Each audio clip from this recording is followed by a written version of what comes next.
Hey everyone, welcome to the tech gig junction. तो चलते हैं गिग्स फॉर गिग्स की वेबसाइट पे। तो जैसा कि कुछ प्रॉब्लम थी जी गिग्स फॉर गिग्स की वेबसाइट में चल रहा था, वो ठीक हो गई है, नहीं ठीक हुई है।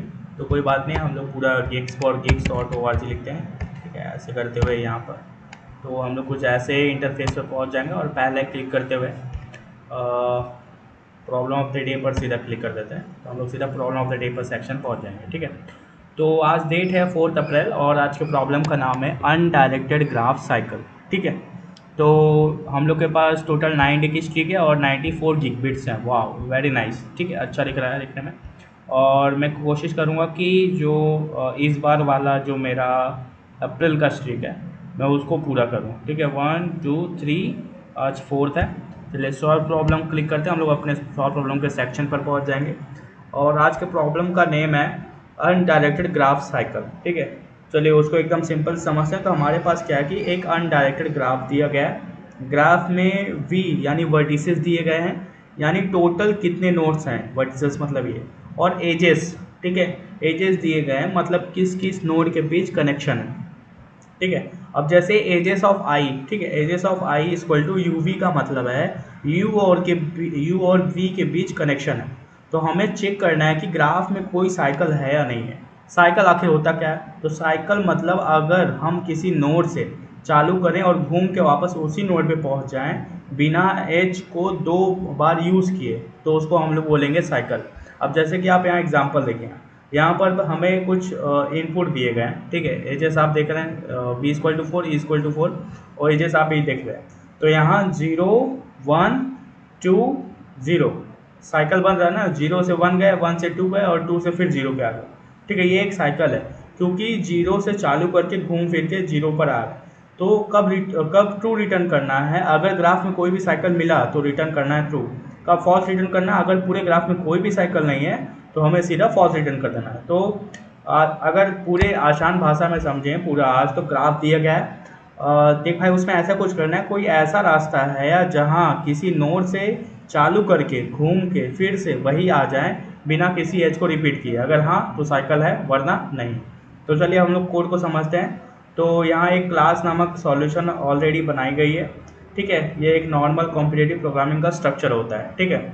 और डेफ इस साइकिल, ये फंक्शन है इस साइकिल, इसमें 2 इनपुट्स हैं, वी और एजेस, ठीक है। वर्टिसेस यानी नोड्स कितने हैं, और एजेस मतलब लिस्ट ऑफ एजेस यानी किस नोड से किस नोड तक कनेक्शन है, ठीक है। अब हम लोग एक इंपोर्ट कराते हैं फ्रॉम कलेक्शन, ठीक है। फ्रॉम कलेक्शंस, कलेक्शंस में से किसको इंपोर्ट कराएंगे? डिफ़ॉल्ट डिक्ट को। इंपोर्ट डिफ़ॉल्ट, ठीक है, डिक्ट, डिफ़ॉल्ट डिक्ट, और जिसमें हम लोग लिखने वाले हैं DQ, ठीक है। अब यहाँ 2 चीज़ें इंपोर्ट की गई हैं। पहला डिफ़ॉल्ट डिक्ट यानी लिस्ट, इसका यूज़ ग्राफ बनाने में होता है, और दूसरा DQ यानी क्यू के लिए यूज़ होता है, BFS में फास्ट होता है, ठीक है। तो चलिए अब हम लोग इसके अंदर एक और चीज़ लिखेंगे, एक एम्प्टी ग्राफ G बनाएंगे, ठीक है। एक एम्प्टी ग्राफ G बनाएंगे और इसमें हम लोग लिखेंगे डिफ़ॉल्ट और डिफ़ॉल्ट डिक्ट, ठीक है, डिफ़ॉल्ट डिक्ट, और इसमें लिस्ट, ठीक है। एक एम्प्टी ग्राफ G बनाया गया है, हर नोड की लिस्ट होगी जिसमें उसके नेबर्स कनेक्टेड नोड्स होंगे, ठीक है, ये हो गया। अब हम लोग क्या करने वाले हैं कि उसी के अंदर एक हम लोग वेरिएबल डिफाइन करने वाले हैं फॉर आई और जे इन एजेस, ठीक है। एक ये लूप हर एज के लिए ग्राफ बनाता है। आई से जे के बीच एज है तो दोनों के लिस्ट में एक दूसरे को डाल देंगे, क्योंकि अनडायरेक्टेड ग्राफ है इसलिए आई टू जे और जे टू आई दोनों स्टोर करना पड़ता है, ठीक है। अब हम लोग जी ऑफ आई लिखेंगे, जी ऑफ आई, और इसको डॉट अपेंड कर देंगे। क्या कर देंगे? डॉट अपेंड, जिसमें हम लोग स्टोर करने वाले हैं जे को, ठीक है। और फिर उसी को सेम जी ऑफ जे लिखेंगे, ठीक है, कि नहीं, जी ऑफ जे डॉट अपेंड करेंगे, मतलब कि हमको लास्ट में कनेक्ट करवाना है, और आई कर देंगे, ठीक है। इस तरह से एक साइकिल फॉर्म हो जाएगा, ठीक है। अब हम लोग एक वेरिएबल डिफाइन करने वाले हैं 20, क्या 20 एक डिफाइन करने वाले हैं। यह एक विजिटेड लिस्ट है जिसमें हर नोड के लिए 0/1 होगा। 0 का मतलब अभी तक विजिट नहीं हुआ है, 1 का मतलब होगा ऑलरेडी विजिट हो चुका है। तो उसके लिए हम लोग 0 मल्टीप्लाई बाय वी डिफाइन करने वाले हैं, कैपिटल वी कर देंगे, ठीक है। अब हम लोग एक लूप चलाएंगे for i in range of v, ठीक है, range of v capital v, ठीक है, नॉट स्मॉल वी याद रखेंगे आप लोग।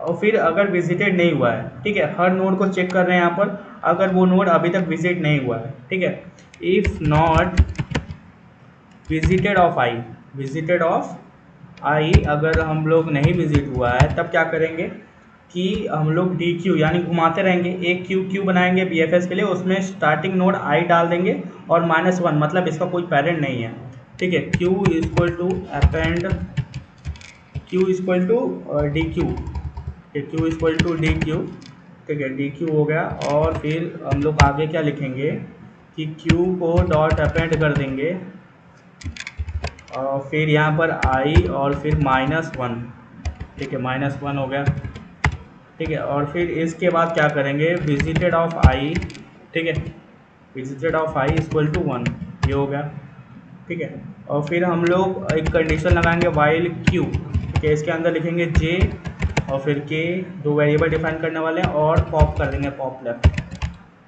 ठीक है, पॉप लेफ्ट एक कीवर्ड है जो कि पाइथन इनबिल्ट है, ठीक है। और फिर एक लूप चलाएंगे for l in g of j, ठीक है, जी ऑफ जे में ऐसा क्यों करें, तो अगर जब तक क्यू खाली नहीं हो जाता बी एफ एस चलता रहेगा, इसलिए हम लोग वाइल कंडीशन लगाएंगे और क्यू से एक नोड निकालेंगे, यानी जे करेंट नोड है तो के उसका पेरेंट है, ठीक है। फिर हम लोग फिर ग्राफ में जे के नेबर्स यानी कनेक्टेड नोड्स के लिए लूप चला रहे हैं यहाँ पर, ठीक है, फॉर एल इन रेंज, ठीक है, जैसे कि आप देखें, ठीक है। और फिर हम लोग क्या करेंगे कि अगर नेबर एल अभी तक विजिट नहीं हुआ है, ठीक है, फॉर एल इसके अंदर क्या लिखेंगे कि अगर नेबर एल, ठीक है, if not visit of l, अगर नेबर एल जो है विजिट नहीं हुआ है तो visited of l equal to 1, ठीक है। और फिर क्यू डॉट अपेंड करवा देंगे जिसमें हम लोग क्या करेंगे एल और जे इतना चीज़ करवा देंगे, ठीक है, ये हो गया। और फिर एलिफ अगर एल ऑलरेडी विजिटेड है और वो पेरेंट भी नहीं है तो इसका मतलब है साइकिल हमें मिल गया है, साइकिल हमें मिल गया है, तो उसके लिए एलिफ लिखेंगे, थोड़ा सा इधर हो गया। आप इंडेंटेशन एरर का एकदम ध्यान रखेंगे, इंडेंटेशन एरर बहुत ज़रूरी चीज़ होती है इसमें, नहीं तो फिर बार बार एरर आएगा, क्या मतलब है समझ नहीं पाएंगे आप। एलिफ एल और इज़ नॉट इक्वल टू क्या के, ठीक है, इतना चीज़ हो गया। और फिर इसके अंदर हम लोग क्या लिखेंगे कि रिटर्न कर दो ट्रू कि हमें साइकिल जो है वो मिल गई है, ठीक है, बार बार हमें भागना ना पड़े, साइकिल हमें मिल गई है। और फिर हम लोग अगर नहीं मिली तो हमें सीधा रिटर्न कर दो फॉल्स, क्या कर दो, रिटर्न कर दो क्या, फॉल्स, क्या कर दो, फॉल्स, ठीक है, फॉल्स, ठीक है। अब इतनी चीज़ हमने लिख दी है, आज का कोड यही है हमारा। अब हम लोग इसको कंपाइल रन कराते हैं, तो जब हम लोग इसको कंपाइल रन कराएंगे आई होप ये सक्सेसफुली कंपाइल हो जाएगा, नहीं तो कहीं इंडेंटेशन एरर जरूर आएगा, जैसा कि आप देख रहे हैं रिटर्न फॉल्स जो है वो इंडेंटेशन एरर है, तो इंडेंट मैच नहीं कर रहा है, इसको एक्स करके थोड़ा सा यहाँ कर देते हैं और आई होप हो जाना चाहिए। अब कंपाइल रन कराते हैं, तो जब कंपाइल रन कराएं तो देख रहे हैं आप सक्सेसफुली सारा केस पास हो गया है। अब इसको हम सबमिट करते हैं, तो जब सबमिट करेंगे तो सभी केस सक्सेसफुली सबमिट हो जाएंगे और सभी टेस्ट केस जो देख रहे हैं आप यहाँ सभी प्रोसेस होते हुए, ठीक है।